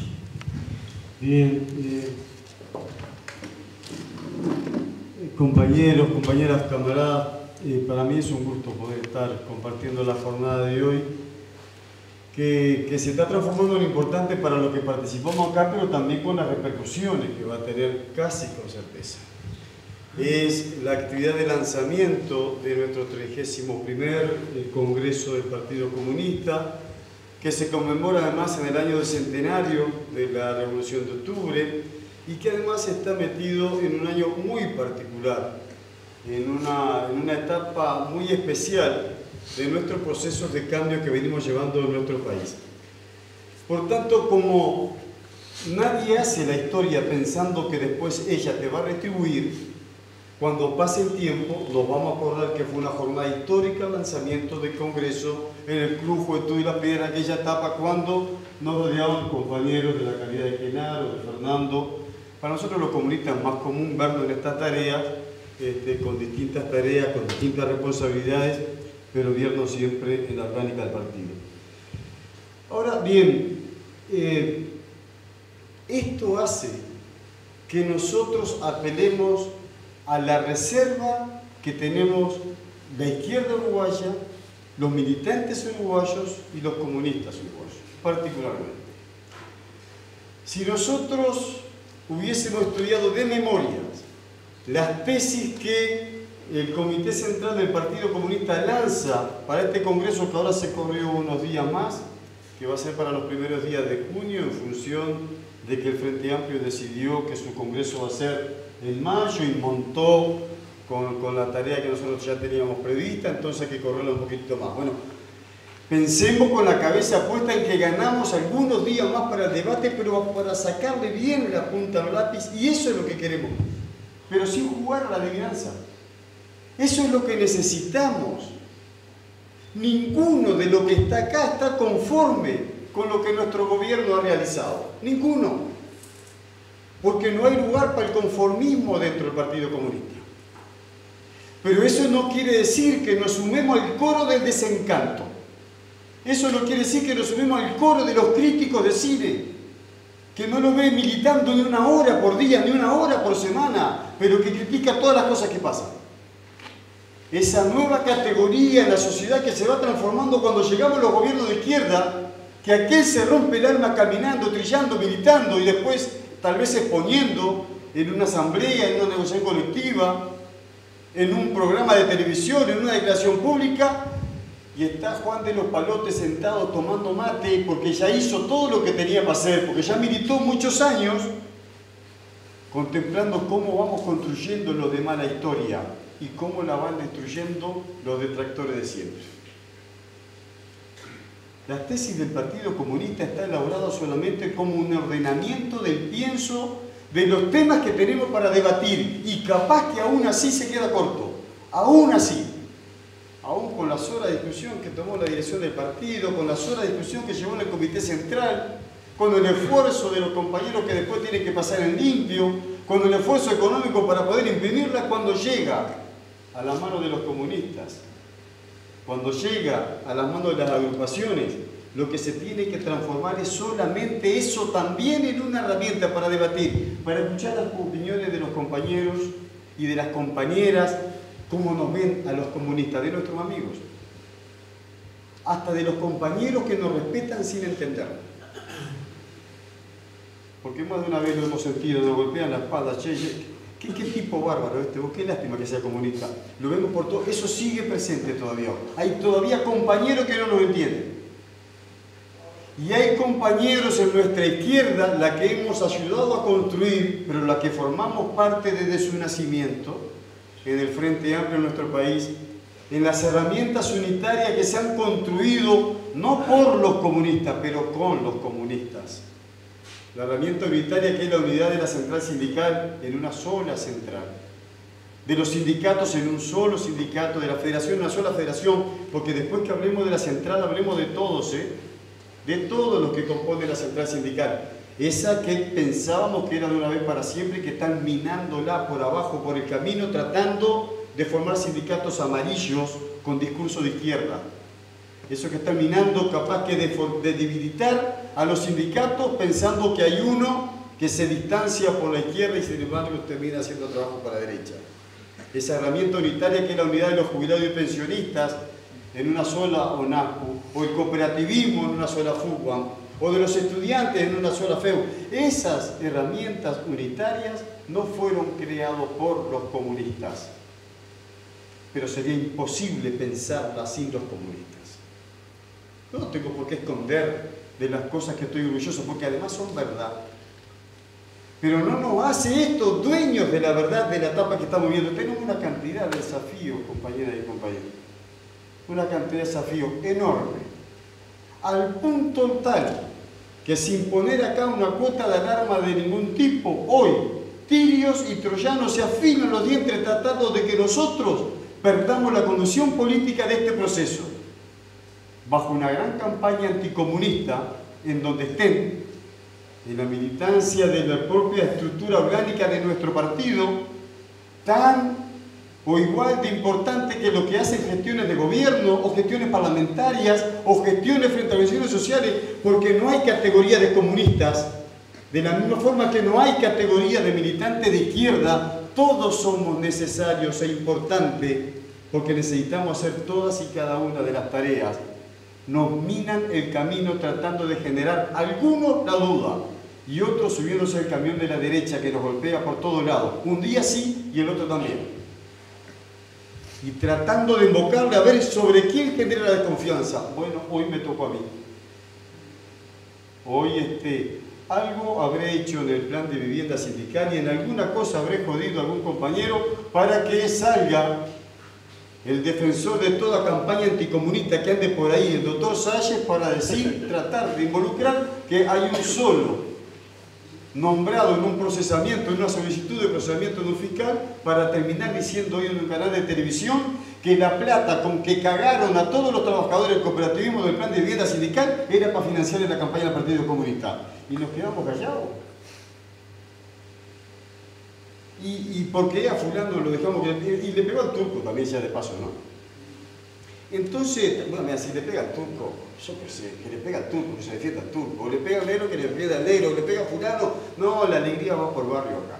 Esto es como aquella frase que algunas veces la he visto pintada en algún muro de algún sindicato, ¿no? Cuando vinieron por los judíos no era mi problema, yo no soy judío, vinieron por los negros no era problema, bueno, en mi caso sí. A mí me caen todas, viendo la de judío, me cae la de negro, y me cae la de comunista también. Cuando vienen por mí me di cuenta que estaba solo. Y esto es un gran problema que estamos viendo nosotros, es un enorme desafío, queridos compañeros, queridas compañeras, que nosotros tenemos que meter en discusión. Las tesis no pueden ser un manuscrito, un blanco y negro que subrayemos y repasemos y nos limitemos a corregir una frase porque suena mejor. Las tesis, futuras resoluciones de esta etapa de los comunistas, que sintetiza toda una etapa de lucha de nuestro pueblo, no solo nuestro. Nosotros no estamos queriendo escribir las memorias del Partido Comunista de cómo vemos con nuestros ojos este proceso que ha liderado nuestro pueblo, porque siempre decimos que somos parte de él y ha sido con él. La tesis intenta efectivamente sintetizar, hacer un balance de un proyecto, de un momento y de un proceso político, analizarlo, descuartizarlo, profundizar en el análisis de cómo está ese proceso en esta etapa y proyectarlo para adelante. Ese tiene que ser el aporte de los comunistas a esta etapa de la vida política en nuestro país, para el regocijo de nuestro pueblo, para el enriquecimiento de nuestra central y de nuestros estudiantes y de nuestros jubilados, de este proyecto político que formamos parte. No tiene gracia si hacemos un congreso con unas tesis que se aprueban por unanimidad, se reelige una dirección o se cambian algunas figuritas y todo sigue como está. Y nos encontramos en el 2019 con que la derecha se apodera del gobierno otra vez. ¿Contra quién van a ir la derecha? ¿Cuál es la cabeza que va a rodar? Lo dijo Daniel en el arranque. La derecha lo tiene clarita, y por más que vaya buscando ocasionales caras, por más que se escude en ocasionales discursos, tiene un único objetivo, que es desplazar a este proceso de conducción de la izquierda en nuestro país en el proceso de cambio, que dista todavía de ser el socialismo por lo que estamos peleando, que es el objetivo de la etapa de los comunistas, es por lo que estamos trabajando los comunistas, es por lo que queremos perfeccionar nuestro proyecto y mejorar nuestra militancia y nuestras estructuras. De eso es lo que se trata cuando alguien lanza las tesis para discutir y cuando nos convocan los comunistas y a nuestro pueblo a que nos ayuden a debatir también a nosotros. Ese es el aporte por el cual tenemos que estar trabajando y realizando. Realicemos un somero análisis de la etapa que estamos viviendo y no dejemos que la derecha se apodere de una síntesis política equivocada en la cabeza de nuestro pueblo. Quiero contar solamente dos hechos. Una es una anécdota que la he repetido, pido disculpas por si alguien la escuchó.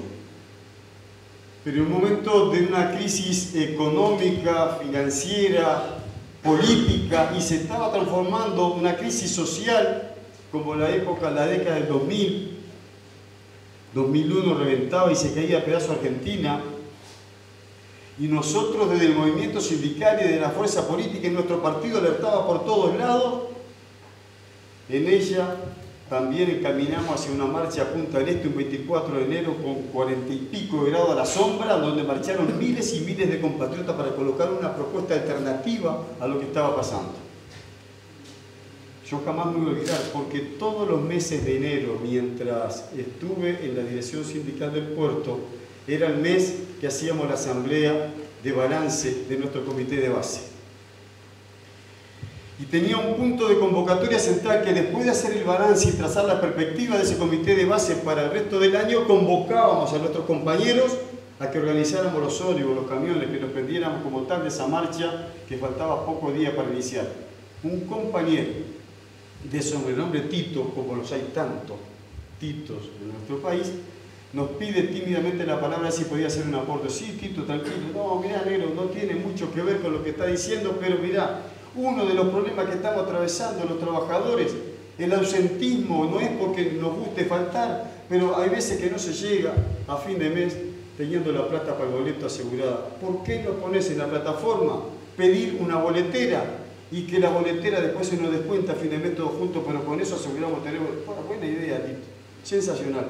No solo que fue buena la idea, enero del 2002, sino que además, antes del 1 de mayo del 2002, obtuvimos la conquista y el puerto nos otorgó, durante 3 años consecutivos tuvimos, el adelanto de una boletera al trabajador que quisiera y se le descontaba a fin de mes.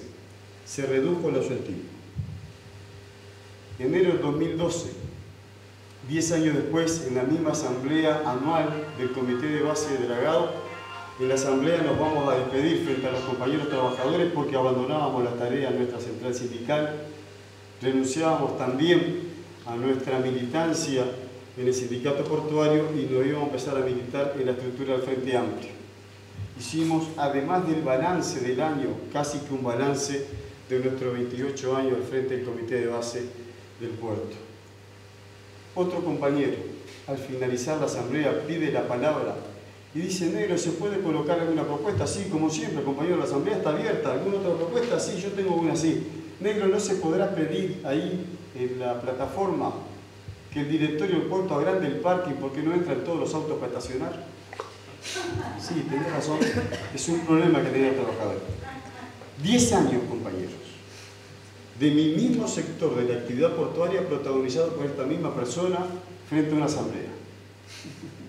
¿Cuál es la síntesis, compañero? ¿De dónde cayeron que todos dejáramos de tener un problema de no tener para el ómnibus a tener un problema de dónde estacionar el auto, cómo pagar la patente, cómo pagar el seguro? ¿Esto cayó gratis del aire o fue fruto de que hubo un cambio político que hizo mejorar la calidad de vida de los compatriotas? ¿Y se lo voy a regalar a la derecha? ¿Tiene eso un sentido vergonzante de que el Uruguay hoy está mejor? ¿Está o no está mejor? ¿Qué síntesis están haciendo en la cabeza de los compañeros? No, compañero, esto está para mal, esto no hicimos nada. No, no hicimos nada, no, compañero. Que falten cosas, faltan. Que tenemos otras prioridades, tenemos otras prioridades. Pero las conquistas y los cambios en la calidad de vida que ha hecho el gobierno de Frente Amplio no hay que regalárselo a la derecha. También es obra de la militancia y fruto del trabajo de todos nosotros. También lo es. Porque ahora nos hace sentir la derecha como que todo nos produce escozor y como todo genera acá un olor a tufillo, a corrupción. No, compañero. Así empezaba la entrevista de hoy y mañana acá a las 10. ¿Qué nos tiene para decir, doctor Salle? En el medio de tanta corrupción en Brasil, que se han financiado campañas millonarias, en el medio de la situación de Sanabria y el cambio Nelson, ahora esto del plan de vivienda emparejó al Barrera así. ¿Qué creen que le quedó a la cabeza a la gente que estaba mirando la televisión? ¿Qué? Le voy a ir casa por casa ahora a aclarar uno. Estamos perdiendo una gran batalla. Y así se comienzan a perder los grandes objetivos a veces también.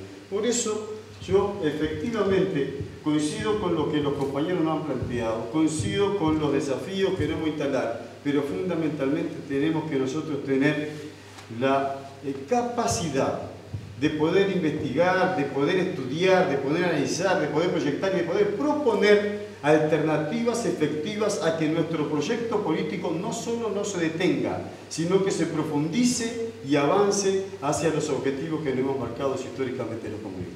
Salud.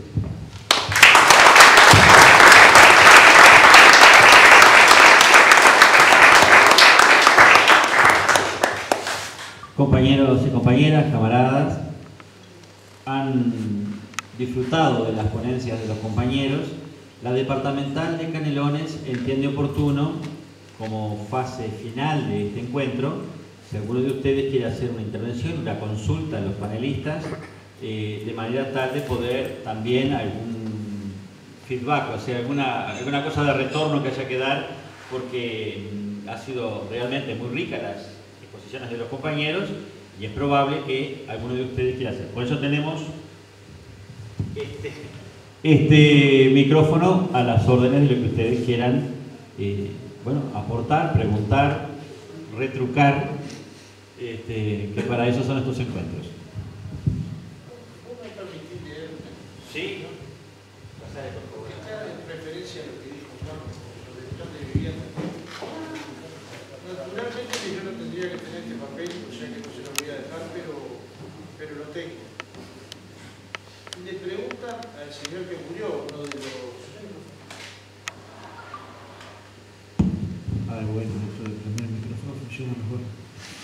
Le preguntan a uno de los que estuvo en la maniobra esta del plan de vivienda. Usted dijo que Burgos fue socio por un momento. ¿Cuál fue su beneficio? Que es el hombre que está citado cuando te acusan a vos. Dice, no tenía beneficios. Él era militante y lo quería que todo esto saliera adelante y que los trabajadores tuvieran una vivienda, su vivienda. Y él posteriormente, como metalúrgico, podría realizar trabajos en las viviendas en el ramo de la metalúrgica, en su ramo, donde trabaja, en la empresa donde trabaja. Este hombre es uno de los implicados en el caso de Lucha Sindical. Este es el único testimonio que dio en Uruguay. No murió. El otro testimonio que hablan es uno que dio en Paraguay, que en Uruguay no tiene valor jurídico, tampoco sé muy bien qué dijo. Pero esto está dicho. Hoy lo dijimos ya en una conferencia de prensa, pero habíamos dicho hace 3 meses, casi 100 no salen. A pesar de que el tipo afirma ahí en una situación de una enfermedad terminal que no tenía nada que ver. Y obviamente que el convenio que firmó Juan, no lo firmé yo ese día, porque ese día me mandaron a hacer otra tarea, vos te tendrás que acordar, que yo ni me acuerdo cuál era, pero bueno, ya sabés. Pero una infamia brutal, es un convenio de partes existentes que dicen, si alguien tiene capacidad de ahorro y de pago, va a poder acceder a una vivienda. Si alguien la construye, acá hay cliente. Esto es lo que dice. Bueno, con ese papel es la acusación que le hacen a Juan. Ahora, obviamente que no es pensando que Juan va a terminar detenido, es pensando cómo lo ensucian a Juan. El tema es si colectivamente hacemos una defensa acertada o decimos, este es un problema de Juan. Yo podría decir, yo no lo firmé, yo no tengo nada que ver, pero no, espere que esto fue una decisión colectiva haberlo firmado. Y después veremos si fue acertada, desacertada, si construimos la vivienda necesaria. Pero está claro que este mismo hombre, que es el que está denunciado, el que le ponen RCH, este hombre dice que no tiene nada que ver. Perdón, no tiene nada que ver con el tema, pero... Gracias, Fernando, porque tiene que ver con el tema de lo que es la necesaria, digamos, embarrarse en el buen sentido cuando uno tiene que defender los principios, los compañeros, las acciones y las actitudes que han sido tomadas de forma colectiva y luego selectivamente la derecha intenta pegarle. Tienen la palabra los compañeros que nos han estado acá con nosotros. Si hay alguna intervención, alguna pregunta, alguna propuesta. No se llaman montones, que igual hay 2 micrófonos.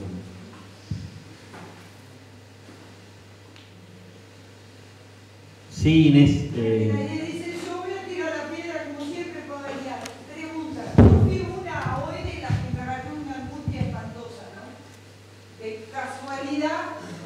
A pronto mi mate me siento y empiezo a hacer zapping ahí a ver qué pasa, veo que dice, escucho que dice Partido Comunista y ¡pum! Paré ahí, porque no era por el tipo que tenía en la tele, sino porque sentí la palabra partido.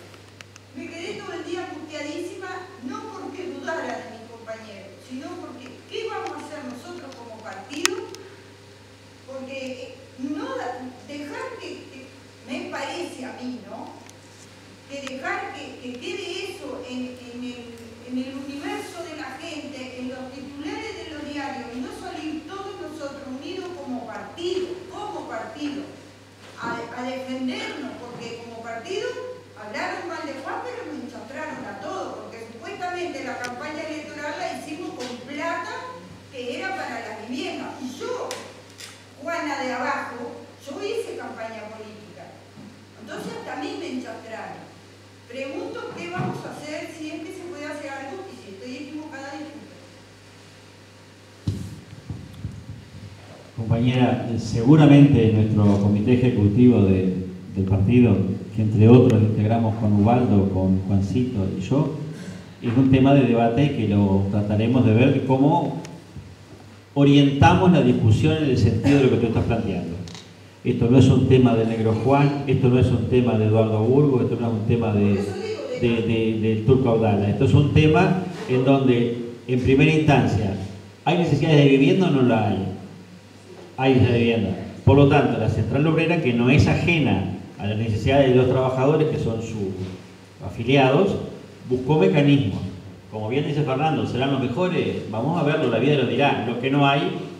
es intención dolosa, y de eso seguramente buscaremos los mecanismos para la defensa de la honorabilidad de los camaradas y del movimiento sindical en su conjunto.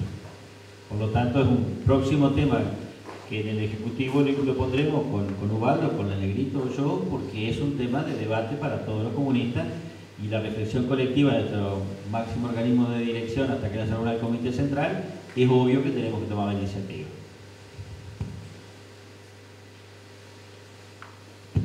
¿Algún otro compañero o compañera? Bien. Sí, cómo no. Sobre este tema puntual. Claro que salió a la luz la situación de la plan de vivienda sindical, y bueno, si no fuese el plan de vivienda sindical, que ahí no hubiera ningún lado, sería, no sé, la situación de Fernando, ¿no?